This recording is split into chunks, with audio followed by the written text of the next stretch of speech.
Қайырлы күн. Бүгін сіздермен географиялық нысандар мен құбылыстарды номинациялаудың ерекшеліктері туралы танысамыз. Жалпы, біз сіздермен алдыңғы сыныптарда топонимика ғылымымен таныстық. Яғни кез келген нысандардың атауы бар. Мысалы, өзеннің, көлдің, таудың, жалпы географиялық атауларды топонимика ғылымы зерттейді. Біз сіздермен 7-ші сыныпта, 8-ші сыныпта топонимика ғылымының бастапқы шарттары туралы білетін болатынбыз. Яғни, бүгін біз сіздермен жалпы топонимика ғылым, жаңағы жер су аттарының әр су болсын, елді мекен болсын, топонимикасымен танысатын боламыз. Жалпы топонимикасын немесе жер су аттарының беру себебі не? Яғни географиялық атаулардың мағынасын ашу, ол табиғат нысандарының арасындағы байланысты, табиғатта болып жатқан құбылыстарды білу үшін өте қажет. Сондай-ақ біздің еліміздегі болып жатқан, елдің өткенін, оның аумағының ерекшелігі туралы мағлұматтар ала аламыз. Географиялық терминдердің атауын біле отырып. Сонымен топонимика, география, тарих, тілтану сияқты ғылымдармен өте тығыз байланысты. Сонымен топонимика дегеніміз географиялық нысан атауларын, олардың пайда болуын, өзгеруін, жұмыс істеу заңдылықтарын зерттейтін ономастиканың бөлігі екен. Ал ономастика дегеніміз не? Ол жалқы есімдердің пайда болу тарихы мен өзгерістерін зерттейтін тіл білімінің бөлімі болып табылады. Қазір біз сіздермен жалпы топонимикаға мағыналарына мән береміз. Мұқият болыңыздар, мен сіздерге бәрін жазып көрсетуге тырысамын. Сонымен бірінші топоним дегеніміз не? Жаңа ғана айттық, ол географиялық атаулар.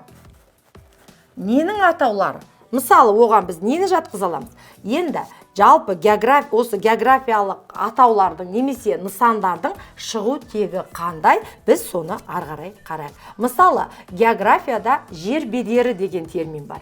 Ал оның топонимикасы ароним екен.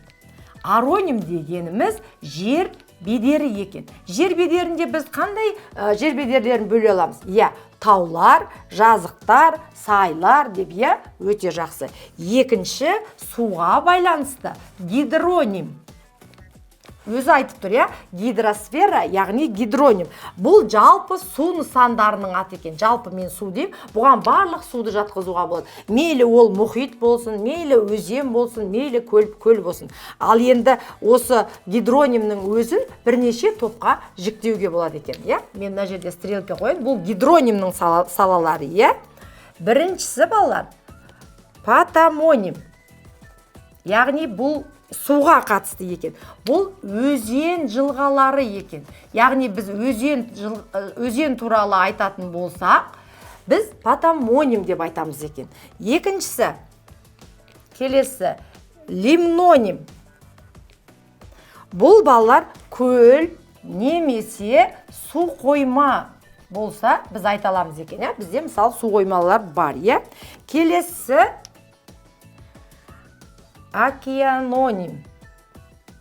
Бұл түсінікті, балалар. Бұл біз білетін дүниежүзілік мұхитқа қатысты. Келесі, пелагоним. Бұл топоним теңіз екен, балалар. Теңіз және оның бөліктері болса, біз пелагоним деп айтамыз екен. Бұның барлығы гидросфераның бөліктері болып тұр. Келесі топоним, балалар, гелоним екен.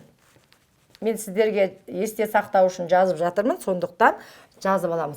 Бұл батпақ. Батпақтың атауын біз гелоним деп айтамыз екен. Дримоним келесі. Бұл қандай мағынаны береді екен? Дримоним дегеніміз орман немесе саябақ екен. Яғни биологиялық ресурс екен. Айконим.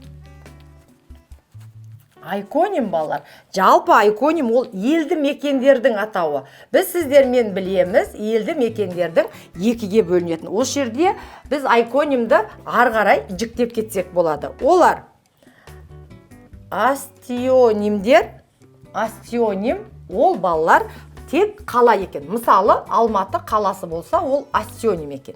Келесі комоним болса, бұл ауылдық елді мекен, ауылдық жер немесе қалай деп айтсақ болады. Ауыл деп айтамыз біз қазақша оны. Ауыл. Келесі драмоним. Драмоним балалар көлік жолдары екен. Яғни жолды біз драмоним деп атаймыз екен. Келесі урбаноним. Урбаноним. Бұл да халыққа байланысты қала ішілік нысандар дейді. Көше, алаң болуы мүмкін, Көше, алаң. Жалпы арғарай тағы жіктей берсек болады. Бұл айконимге қатысты. Енді хороним деген бар. Бұл хороним балалар әкімшілік аумақтық бірлік. Мысалы, облыс. Алматы облысы десеге, біз оны хороним деп атаймыз екен. Осылай топонимдер балалар кете береді екен. Мысалы, зооним болса, ол жануарларға байланысты. Фитоним болса, ол өсімдік атауы деген сияқты. Біз жалпы арғарай біздің сабақтарымызда кездесетін негізгі топонимдерге тоқталдық. Сонымен жалпы географиялық атауларды білу ол сол елдің тіршілік тынысын білумен бірдей екен, Сонымен біз негізгі географиялық атауларды, яғни топонимдерді жаздық, оларды міндетті түрде жазып, есімізге сақтап аламыз. Мысалы, ароним жер бедері, айконим ол елді мекендер деп міндетті түрде жазып, жаттап алуымыз керек, Яғни бұл географиялық нысандарды номинациялау болып табылады. Бүгінгі айтайық деген тақырыбымыз осы. Келесі кездескенше сау болыңыздар.